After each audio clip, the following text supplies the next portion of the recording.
එහෙනම් 2019 හත ප්‍රශ්න.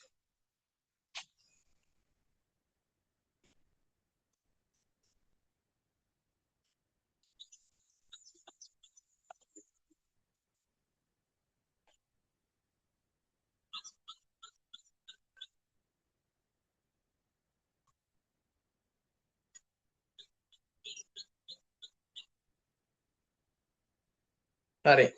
මුලින්ම කියනවා ලාභ අරමුණු කරනකොට සංවිධානයක අරමුණු මොනවාද?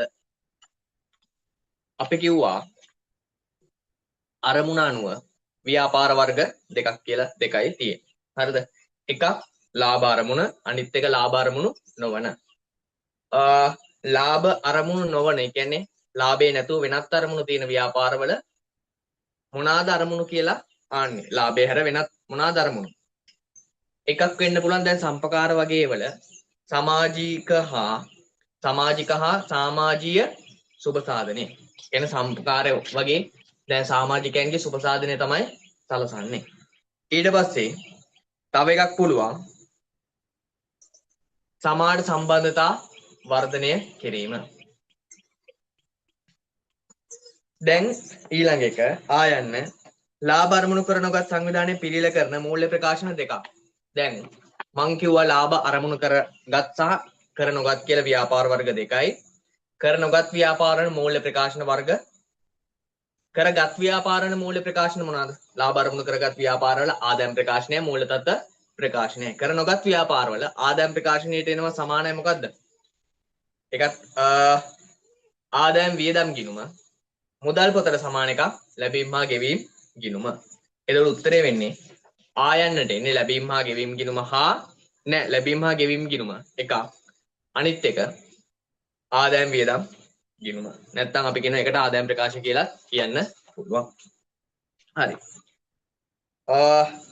ඊළඟ එක රන්මග ක්‍රීඩා සමාජයේ 2018 12 31 දිනට පිළියෙල කළ ලැබීම් හා ගෙවීම් ගිණුම පහත දැක්කේ රන්මග ක්‍රීඩා සමාජයේ 2018 12 31 දිනෙන් අවසන් වර්ෂයේ ලැබීම් හා ගෙවීම් ගිණුම සමාජික මුදල් තියෙනවා 20000යි, පරිත්‍යාග ලැබීම් 5000යි, ටිකට් පත් අලවිය 2000යි, ලිපි ද්‍රව්‍ය වියදම් බැර පැත්තේ තියෙනවා 10යි, සංවත්සර වියදම් තියෙනවා 3000යි, මුද්‍රණ වියදම් තියෙනවා 4000යි, අන්තිම ශේෂය තියෙනවා 19000යි. දැන් එතකොට මෙතන කියනවා සමිතියේ සමාජික සංඛ්‍යාව 250කි, එක් අයෙකුගේ සමාජික ගාස්තු රුපියල් 100යි කියලා කියනවා. දැන් මේගොල්ලෝ ඉල්ලන්නේ මොකද්ද? ආදායම් ප්‍රකාශය. අපිට ලැබීම් හා ගෙවීම් ගිණුමක් දීලා තියෙනවා. අපි දැන් හදන්න ඕනේ ආදායම් ප්‍රකාශනයක්. හරිද? ලැබීම් හා ගෙවීම් ගිණුම සහ ආදායම් ප්‍රකාශනය අතර වෙනස තමයි ලැබීම් හා ගෙවීම් ගිණුමේ තියෙන අපි මුදල් ලැබිච්ච සහ මුදල් ගෙවපු ගාණ විතරයි. ආදායම් ප්‍රකාශනය මුදල් ගෙවුවා හෝ ලැබුණා මුදල් පදනම නැතුව උපජිත පදනමෙන් තමයි ඒක දාන්නේ. ඒ කියන්නේ මුදල් ගෙවුවත් නොගෙවුවත් මුදල් ලැබුණත් නොලැබුණත් කාලච්ඡේදයේ ආදායම් වියදම අපි සටහන් කරනවා. හරි. අපි දැන් මුලින්ම ආදායම් ප්‍රකාශනයක් රූල් කරගමු.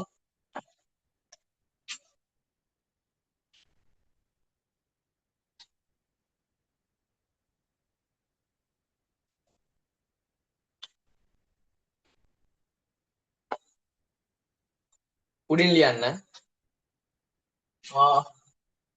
රන්මග ක්‍රීඩා සමාජයේ 2018 12යි 31 දිනෙන් අවසන් වර්ෂය සඳහා 2018 12යි 31න් අවසන් වර්ෂය සඳහා ආදායම් ප්‍රකාශය. ආදායම් ප්‍රකාශය කියලා ලිව්වා. ඊට පස්සේ අපි ආදායම් වියදම් කියලා කොටස් දෙකකට බෙදා ගන්නවා. ආදායම් වියදම්. හරිද? ආදායම් වියදම් කියලා කොටස් දෙකකට බෙදා ගන්නවා. ඊට පස්සේ ආදායම් ටික අපි මෙතන වියදම් ටික යටිනු ලියා ගන්නවා. දැන් මුලින්ම අපි අමතර තොරතුරු වල තියෙන එක බලමු. අමතර තොරතුරු එකයි තියෙන්නේ. සමාජික මුදල් ගැන විතරයි. දැන් එතකොට මෙතන කියනවා සමාජික මුදල් 20000ක් මුදලින් ලැබිලා තියෙනවා. හරි. හැබැයි සමිතියේ සමාජිකයන් 250ක් ඉන්නවලු. එක් අයෙකුගේ සමාජික ගාස්තු රුපියල් 100යිලු. එතකොට 20000ක් මුදලින් ලැබුණාට අපිට ඒක මෙතන ආදායම් ප්‍රකාශය සටහන් කරන්න පුළුවන්ද? බෑ. මොකද ආදායම් ප්‍රකාශය අපි දාන්නේ මුදල් පදනම මත නෙමෙයි, මුදලින් ලැබිච්ච ගාන නෙමෙයි. එතකොට සමාජික සංඛ්‍යාව 250යි නම් ඒක වැඩි කරනවා 100ෙන්. එතකොට එන උත්තරේ 25000යි. හරිද? ඒක තේරුණාද? උත්තරේ එනවා 25000යි. අන්න ඒක තමයි සමාජික මුදල් කියලා ආදායම් විදිහට අපි දාන්නේ. අනිවාර්යෙන් මතක තියාගන්න. සමාජික මුදල් ආදායම් ප්‍රකාශනයේ දාද්දී සමාජික ගාණ, සමාජික සංඛ්‍යාව, සමාජික අරමුදෙන් වැඩි කරලා තමයි අපි දාන්නේ. මෙන්න මේ වගේ 25000. හරිනේ. ඊට පස්සේ අපි බලමු අනිකුත් මුදල් ගෙවීම සහ මුදල් ලැබීම. දැන් තව මුදල් ලැබීම තියෙනවා පරිත්‍යාග ලැබීම. හරි. පරිත්‍යාග ලැබීම දැම්ම එම්ම පරිත්‍යාග කියලා 5000යි. එතන වෙන ගැළපිලි මුකුත් නැහැ නේ සම්බන්ධ. ඊට පස්සේ ටිකට් පත් අලවිය 2000යි. ටිකට් පත් අලවිය 2000යි. හරිනේ. ඊට පස්සේ ගෙවීම පැත්තට යමු. ලිපි ද්‍රව්‍ය වියදම් 10යි. හරි. ඊට පස්සේ සංවත්සර වියදම් 3000යි.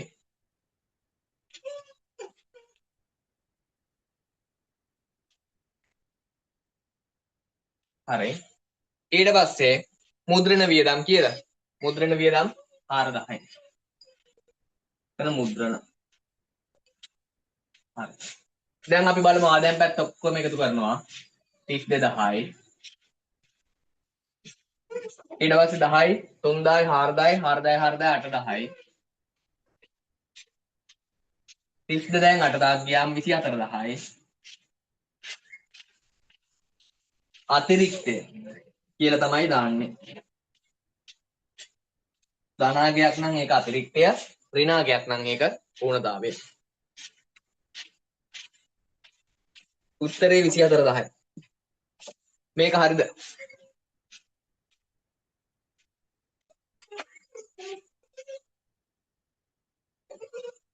හරි. ඊළඟ එක අපි දැන් ලොකු ගානකට යන්නේ. දැන් ලාභ අරමුණු කර නොගත් ව්‍යාපාරවල ආදායම් ප්‍රකාශනය අපි හදුවා. දැන් අපි ලාභ අරමුණු කරගත් ව්‍යාපාරවල ආදායම් ප්‍රකාශනයේ මූල්‍ය තත්ත්ව ප්‍රකාශනය තමයි අපි දැන් හදන්නේ.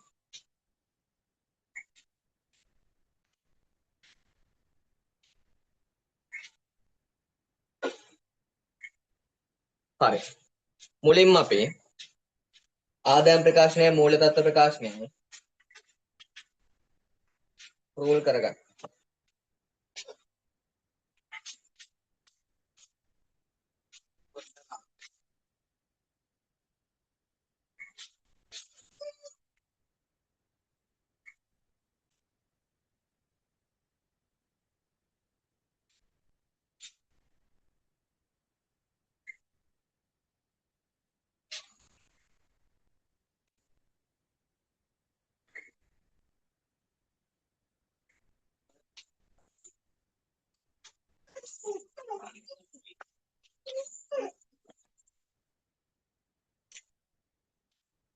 ආදායම් ප්‍රකාශනය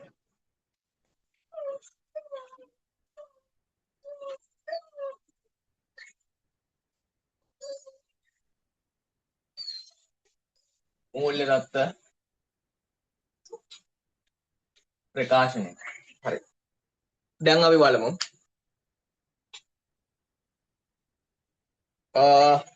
මුලින්ම මම කිව්වා මේ වගේ කාණකදී මුලින්ම පටන් ගන්න කොහමද? අතිරේක තොරතුරු වලින්. අනිවාර්යෙන් මම තව දෙයක් කිව්වා. අතිරේක තොරතුරක් තිබ්බොත් ඒක අනිවාර්යෙන් ආදායම් ප්‍රකාශනයට සහ මූල්‍ය තත්ත්ව ප්‍රකාශනය දෙකටම බලපෑමක් තියෙනවා. ශේෂ පිරික්සුම ඇතුලේ තිබ්බොත් ඒක එක්ක ආදායම් ප්‍රකාශයට එක්ක මූල්‍ය තත්ත්ව ප්‍රකාශ දෙකෙන් එකකට විතරයි. හරි. 2018 12 31 දිනට තොගේ රුපියල් 20000 කියලා කියනවා. ඒ කියන්නේ 2018 දැන් මේක බලන්න කාලච්ඡේදයේ අවසාන දිනේ තමයි 2018 12 31. ඒ කියන්නේ අගතොගේ කීයද? අගතොගේ තමයි 20000 කියලා කියන්නේ. අපි දැන් දන්නවා අගතොගේ එන්නේ. ඉන්න පොඩ්ඩක් මෙතන. මෙතන ජංගම නොවන වත්කම්. මුලින් මේක හදන්න කලින් මේ ටික ලියාගමු. ජංගම නොවන වත්කම්, ජංගම වත්කම්,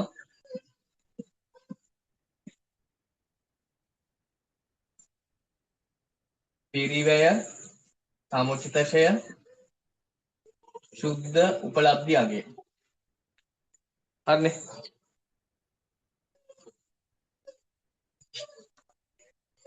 හිමිකම සහ වගකීම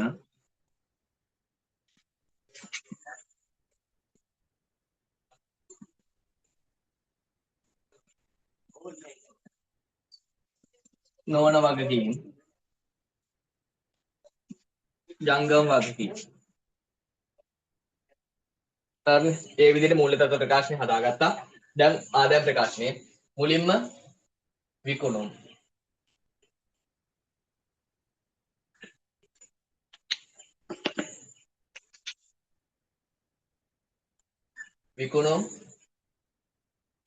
පිරිවැය හරි ඒක තිබ්බා. ඊට පස්සේ දල ලාභය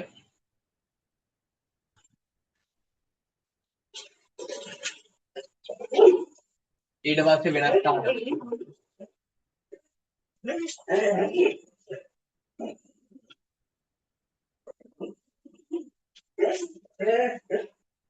ඊට පස්සේ වියදම් වර්ග ටික බෙදාගෙන යනවා.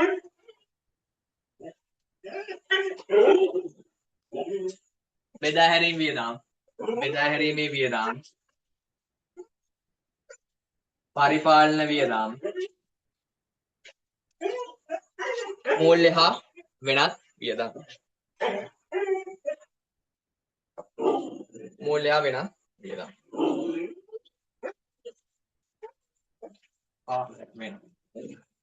හරි අපි දැන් ගාන පටන් ගමු හදන විදිය.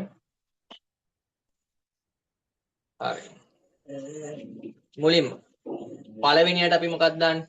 පළවෙනියට අගතොගය තියෙනවා. අගතොගය මං කිව්වා අනිවාර්යෙන්ම අමතර තොරතුරක් නැත්නම් ශේෂ පරීක්ෂමෙන් එළියේ තොරතුරක් තිබ්බොත් ඒක අනිවාර්යෙන් මොකටද?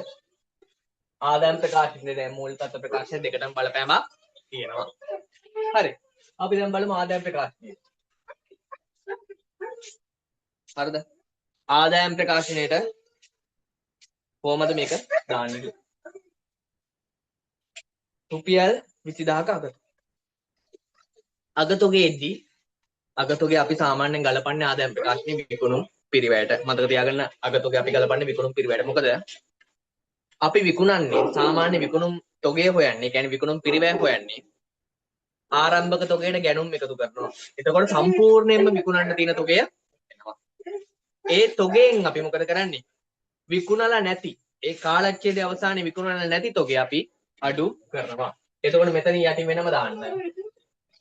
අගතොගය විකුණුම් පිරිවැයට තමයි එක ගලපන්නේ. හරි. තව දෙයක්. අගතොගය කියන්නේ වත්කම. ඒක ජංගම වත්කම. ජංගම වත්කම් වලින් උඩින්ම දාන්නේ අපි අගතොගය.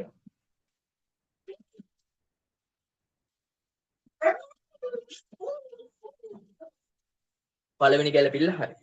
දෙවෙනි එක ලීබඩු උපකරණ මෝටර රථ ලීබඩු උපකරණයි මෝටර රථයි 10% බැගින් සරල මාර්ග ක්‍රමයට ක්ෂය කළ යුතුය. ලීබඩු උපකරණයි මෝටර රථයයි 10%ක සරල මාර්ග ක්‍රමයට ක්ෂය කරන්න ඕනේ කියලා කියනවා. සරල මාර්ග ක්‍රමයට මුලින්ම අපි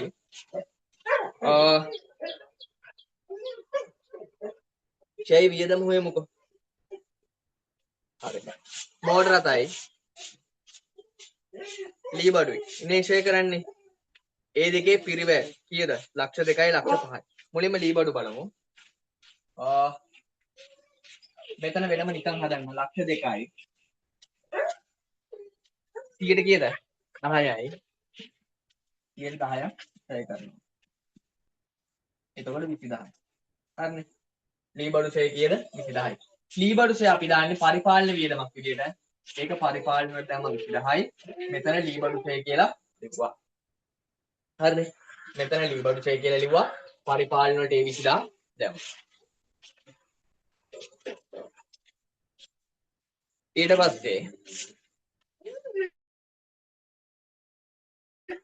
අපි මං කිව්වා ඔතන ගැළපීලක් විදියට ආවොත් මේ වෙනම යටින් අමතර තොරතුරු වලට ආවොත් ඒක දෙකටම දානවා. ඒ කියන්නේ ආදායම් ප්‍රකාශන මූල්‍ය තත්ත්ව ප්‍රකාශන දෙකටම අපි දාන්න ඕනේ. එතකොට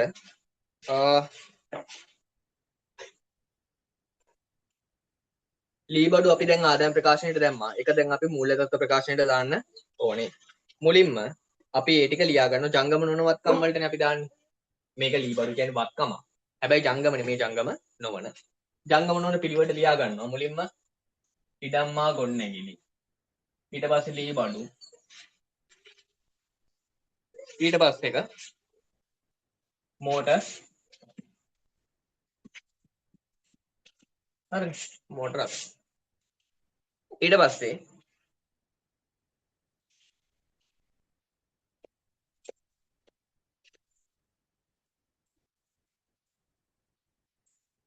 මුලින්ම අපි ලී බඩු එක බලමුකෝ.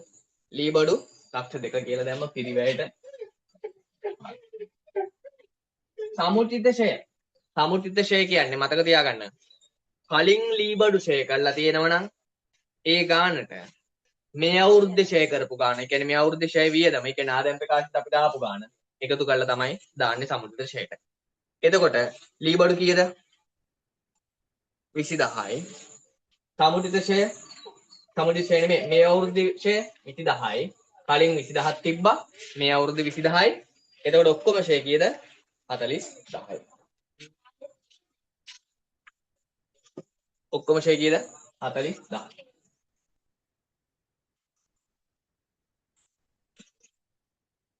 හරි. ඒක හරි. ඊට පස්සේ මෝටර රථ බලමු. මෝටර රථත් ඔය වගේ තමයි. ලක්ෂ 5යි.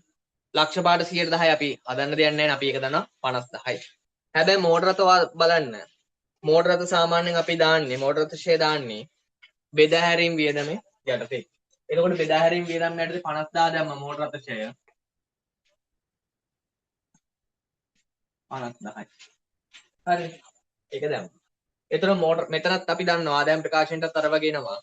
එතන මෝටර රථ වල ගාන කීයද? ලක්ෂ 5යි. හරිනේ. මෙතන 50000ක් තියෙනවා. කලින් ෂය කීයක් තියෙනවද? කලින් ෂයත් 50000ක් තියෙනවා. 50000ට 50000 එකතු කරනවා ලක්ෂය.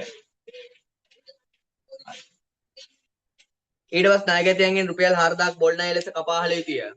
හරි. අනිවාර්යෙන් මතක තියාගන්න. බොල් ණය ශේෂ පිරික්සුමේ සහ අමතර තොරතුරු විදියට දෙකේම තියෙන්න පුළුවන්. ශේෂ පිරික්සුමේ තිබ්බොත් අපි ඒ බොල් ණය ණයගැතියන්ගෙන් අඩු කරනවද? නැහැ.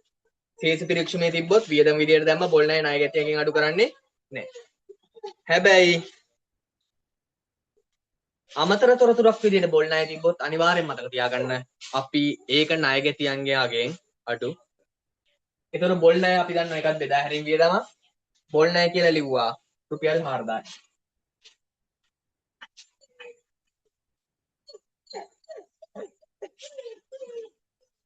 බොල් ණය. හරි. ඊට පස්සේ මං කිව්වා ණයගැතියන්ගෙන් අඩු කරනවා කියලා. ණයගැති ශේෂ පිරික්සුම ඔක්කොම තියෙනවා 75000. 75000 මෙතන 4000 අඩු කරනවා 71000යි. ඊට පස්සේ රක්ෂණ ගාස්තු රුපියල් 1000ක් උපචිත වැට. ඒ කියන්නේ මේමයි. රක්ෂණ ගාස්තු රුපියල් 1000ක් තවම ගෙවලා නැහැ. රක්ෂණ ගාස්තු ඔක්කොම වියදම කීයද? 3000යි. 3000 කියන්නේ ගෙවලා තියෙන ගාන නැහැ. 3000 ඔව්. ගෙවලා තියෙන ගාන 3000යි. ඊට පස්සේ මෙතන නොගෙවපු ගානක් තියෙනවා 4000යි. ඒතර කාලච්ඡේදයේ වියදම. ගෙව්වත් නොගෙව්වත් අදාළ කාලච්ඡේදයේ සම්පූර්ණ වියදම අපි දානවා. එතකොට රක්ෂණ ගාස්තු කියලා අපි කීයද දාන්නේ පරිපාලනයට? 4000යි.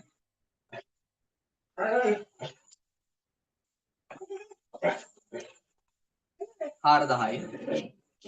රක්ෂණ ගාස්තු. හරි. එතකොට මතක තියාගන්න ඒක උපචිතයි.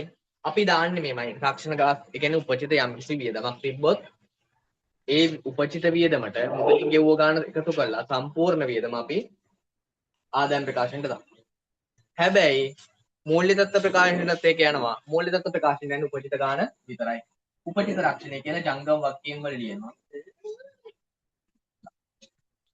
මොකද උඩින් රූලක් කියන්නේ. උඩින් රූලක් තියලා ලියන්නේ. මොකද ණය හිමි කියන වගකීම තියෙනවනේ ජංගම වක්කීම. අන්න ඒක තමයි උඩින්ම දාන්නේ. ඒක නිසා උඩින් රූලක් තියලා තමයි. හරි. දැන් ගැළපිලි ටික ඉවරයි. දැන් ඕක සාමාන්‍ය විදියට දාගෙන යන්න. හරි සාමාන්‍ය විදියට දාගෙන යන්න. ප්‍රාග්ධනයේ තියෙනවා 12,63,1000යි. ඒක දාන හිමිකම යටතේ ප්‍රාර්ථනය 12,63,1000. හරි. ඊට පස්සේ ගැනුම් මෙනි විකුණුම් පිරිවැයට මෙතනට දාන්න. ගැනුම් කීයද? ගැනුම් කීයද? ලක්ෂ 2යි.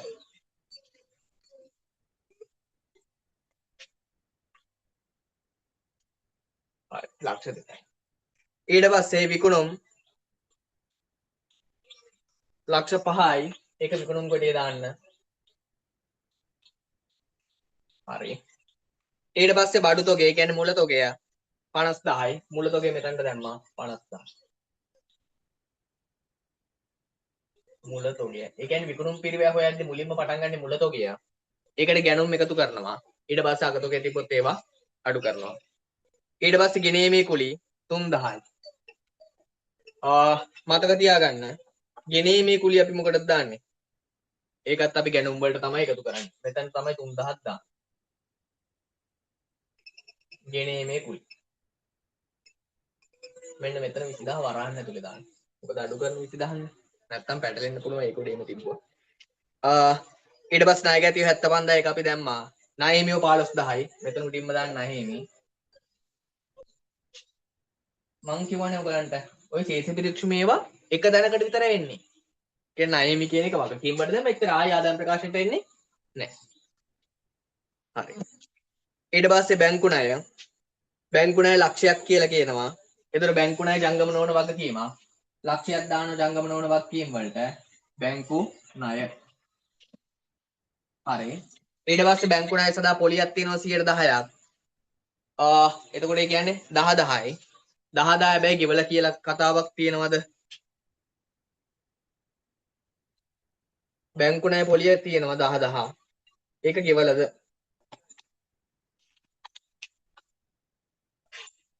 නෑනේ. ඒක ගෙවලා නෑ. අනිවාර්යෙන් බැංකු ණය ඔම 10 තිබ්බොත් අපි බලන්න ඕනේ. පොලිය බලන්න. එතකොට පොලිය දාන්නේ බැංකු සම්බන්ධ දෙයක් නම් මං කිව්ව මූල්‍ය හා වෙනත් වලට 10යි. බැංකු ණය පොලිය. ඒක ගෙවලා නෑනේ. ඒක නිසා උපචිත බැංකු ණය පොලි කියලා දැම්මා 10යි. ඒක ගෙවලා නෑ. හරි. ඊට පස්සේ ඉඩම් අපි දාලා නෑනේ. ඉඩම් දාමු ලක්ෂ 8යි. ෂෙයා කතාවක් නෑ. ඊට පස්සේ සමුදි ෂෙයා ටික ඔක්කොම දැම්මා. ෂෙයා වෙන් කිරීම ටික ගැලපුවා. සමුදි ෂෙයා ටික එකතු කරානේ.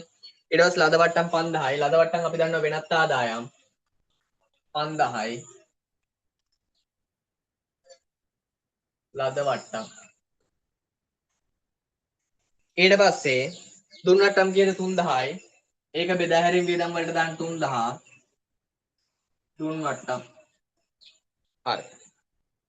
ඊට පස්සේ රක්ෂණ ගාස්තු කීයද? 6000යි.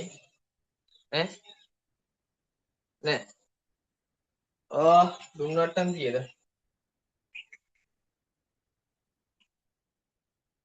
දුන් වට්ටම් 7000යි. හරි. දුන් වට්ටම් 7000යි. රක්ෂණ ගාස්තු අපි දැම්මා. වැටුප් භාවේතන එක පරිපාලන වලට දාන්න 6000යි. හරි. ඊට පස්සේ බැංකු ගාස්තු 4000. බැංකු ගාස්තු බැංකුවා සම්බන්ධ වියදමක් නිසා මූල්‍ය වලට දාන්න. බැංකු ගාස්තු. ප්‍රචාරණය ඒක විකිණීම හා බෙදා හැරීමට 5000යි. බැංකු ගාස්තු බැංකු ශේෂය මුදල් ශේෂය. බැංකු ශේෂය දාන්න මෙතන 60000යි.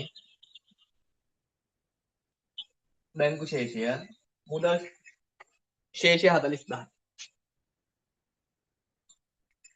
මුදල් ශේෂය. හරි. අපි දැන් ওই ටික එකතු කරලා අඩු කරලා බලමු සමාන වෙනවද නැද්ද කියලා.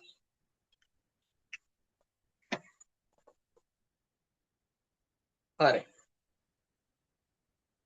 පළවෙනි එක ලක්ෂ 5 ඊට පස්සේ 50000ට 20000 එකතු කරා 70000යි 73000 73000 20000 ගියාම 50 නැහැ. එන්න 50000ට ලක්ෂ 2 එකතු කරා. ලක්ෂ 2යිනේ. 50000ට ලක්ෂ 2 එකතු කරාම කීයද? 2,50,000යි. 2,50,000ට මෙතන ගිනීමේ කුලී 3000 එකතු කරා 2,53,000යි. එකකින් 20000ක් අඩු නම් කීයද? විකිණීම් පිරිවැය කීයද? 2,53,000යි. විකුණුම් පිරිවැය. හරි. විකුණුම් වලින් විකුණුම් පිරිවැය කියන්නේ ඇත්තටම විකුණුම් තොගේ පිරිවැය. ඒතර විකුණුම් වලින් විකුණුම් තොගේ පිරිවැය අඩු කරාට පස්සේ එනවා අපිට දල ලාභය.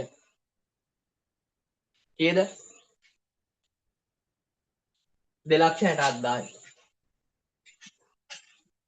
හරි. ඒකට වෙනත් ආදායම් 5000 එකතු කරනවා. 2,72,000යි. ඊට පස්සේ වියදම් වර්ග ටික දාන්න. 4,000 50,000 7,000 5000යි. ඒ බෙදා හැරීමේ වියදම් වලට. එතකොට එතන එනවා මුළු එකතුව 66,000යි. එතකොට පරිපාලන වියදම් 20,000යි 4,000යි 6,000යි 30,000යි 10,000යි 60,000යි 30,000යි 96,000යි 96,000යි 1,10යි. කොට 1,62යි. ඒක සුද්ධ ලාභය ප්‍රාග්ධන ගිණුමට ගෙන ගියා. කියලා ප්‍රාග්ධනයට එකතු කරන්නේ සුද්ධ ලාභය 1,60,000. හරි. දැන් අපි බලන්න. දැන් මූල තත්ත්ව ප්‍රකාශනය.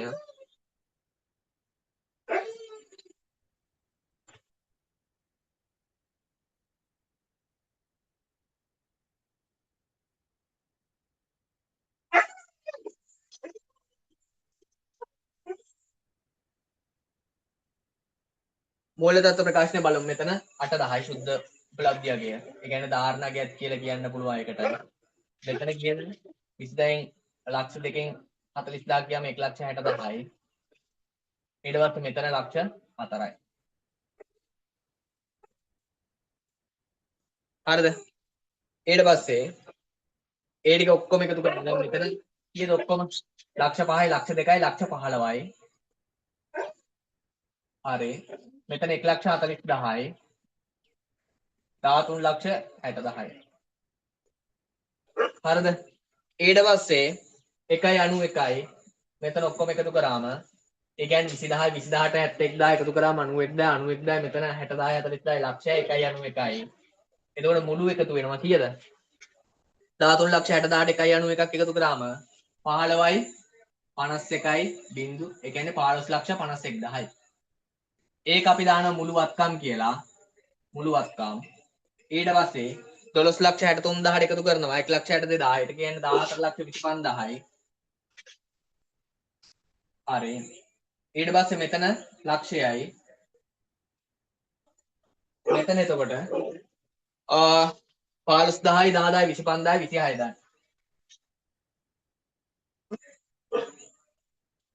එතකොට 14,25,000ට ලක්ෂ එකතු කරාම 15,25,000යි. මෙතන 26,000 එකතු කරාම 15,51,000යි. මේකට මේක සමානයි. මෙතන මුළු හිමිකම් හා වගකීම. මේකට මේක සමානයි. උත්තරේ හරි. මේක හරිද ඔයාලා